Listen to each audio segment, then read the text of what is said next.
मध्ये अंजली दमानी यांचा पलटवार आहे। परळी विधानसभा निवडणुकीमध्ये फार मोठा गौडबंगाल झालाय, तुमची प्रतिक्रिया? हे पहा, जे चित्र आपण त्या ठिकाणी पाहिलेलं आहे, 82 दिवसाच्या नंतर एसपींनी त्या प्रकारावरती गुन्हा दाखल केलेला आहे। त्या राष्ट्रवादी काँग्रेस पक्षाचे उमेदवार राजेसाहेब देशमुख, त्यांचा बॉडीगार्ड ॲडव्होकेट माधव जाधव यांच्या बाबतीमध्ये कशा प्रकारचं वर्तन त्या ठिकाणी केलं जातंय। अगदी त्यांना म्हणजे बॉडीगार्डला सुद्धा चुटकी वाजवून, पोलिसांना चुटकी वाजवून हे कोणाच्या जीवावरती हे लोकांनी केलेलं आहे आणि परत त्यांना मारहाण सुद्धा केली। आणि या प्रकाराचा फटका महायुतीला बीड जिल्ह्यातल्या इतर 5ही मतदारसंघात बसलाय। आम्ही 10-5 हजार मतं आमचे कमी झाले। हा जो प्रकार झालता तो त्याच दिवशी व्हायरल झाला होता। ऍक्च्युअल तत्कालीन एसपींनी, कलेक्टरांनी लगेच त्याच्यावरती गुन्हा दाखल करायला पाहिजे होता, परंतु 82 दिवस उजाडलेत। हे चुटक्या वाजवणारे, हे पिस्तूलवाले, हे गुंडाड जे आहेत, हे सगळेच्या सगळे जेलमध्ये गेले पाहिजेत अशी आमची मागणी आहे।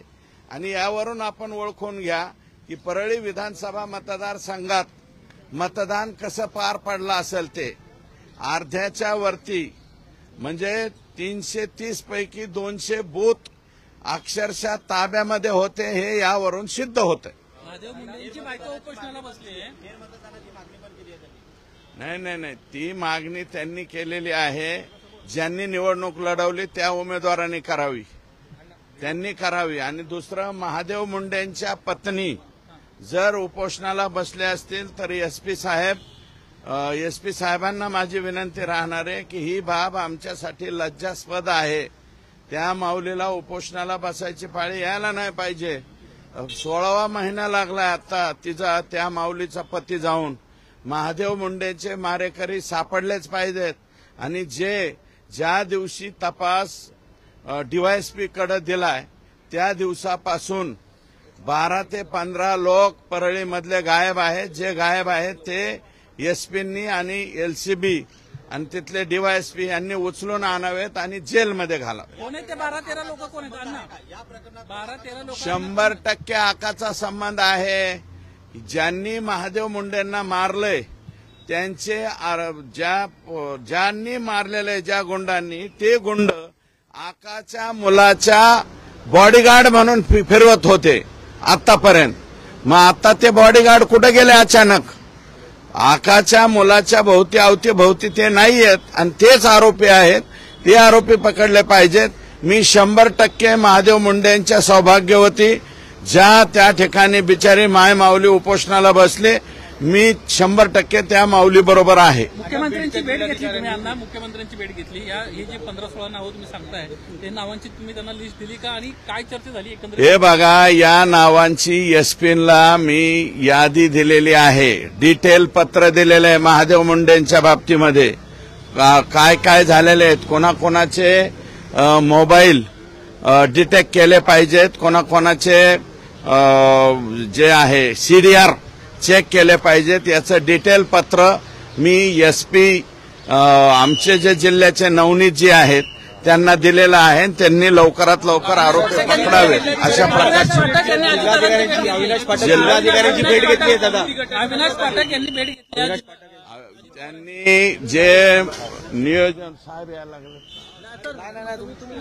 नियोजन विभागाने जे 2 वर्षाच्या प्रशासकीय मान्यता मागितल्या त्यासाठी कलेक्टर भेटले होते। मी उद्या परत अजितदादांना भेटणार आहे। 2 वर्षाच्या नाही, 5 वर्षाच्या प्रशासकीय मान्यता तपासल्या पाहिजेत, कारण सर्वाधिक जास्त गोंधळ 2019 ते मी तर 73 कोटीचं बोगस बिल काढले, पण त्याची यादी घेऊनच आलोय अजितदादांना दाखवायला। परंतु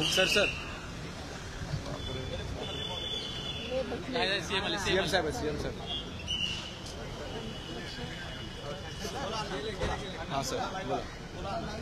2019 पासून सर्वाधिक जास्त गोंधळ 2022-23 पर्यंत घालण्यात आलेला आहे बोगस बिलांचा। नियोजन विभागाने जी चौकशी लावली ती फक्त 2023-24 आणि 24-25 आत्ताची लावली। मी उद्या अजितदादांना विनंती करणार आहे की ही चौकशी 2019 पासून लावावी, कारण सर्वाधिक जास्त गोंधळ हा 2019 ते 2022 या कालावधीमध्ये केलाय. आणि जुलैमध्ये परत आमचं महायुतीचं सरकार आलं, एकनाथ शिंदे साहेब आणि देवेंद्रजींचं. मग ते गोंधळ बंद झाला, पण तो गोंधळ तिथपर्यंत होता. 25/6/2023 पर्यंत अखेरची बोगस बिलं काढण्यात आलेली आहेत. सुदर्शन गुन्ह्याचा व्हाईस सॅम्पल जो आहे तो आज तपासणीला घेतला जाणार आहे. न्यायालयीन कोठडी झाली सुदर्शन गुन्हेला आणि त्याचा व्हाईस सॅम्पल देखील आता घेतला जाणार आहे. आता न्यायालयीन कोठडीची मला वाटतं आज परत पोलिसांनी त्याला PCR मागितलेला आहे वेगळ्या प्रकरणात, न्यायालयीन नाही. आता ते परत पोलीस कस्टडीमध्ये आला असेल असं मला वाटतं.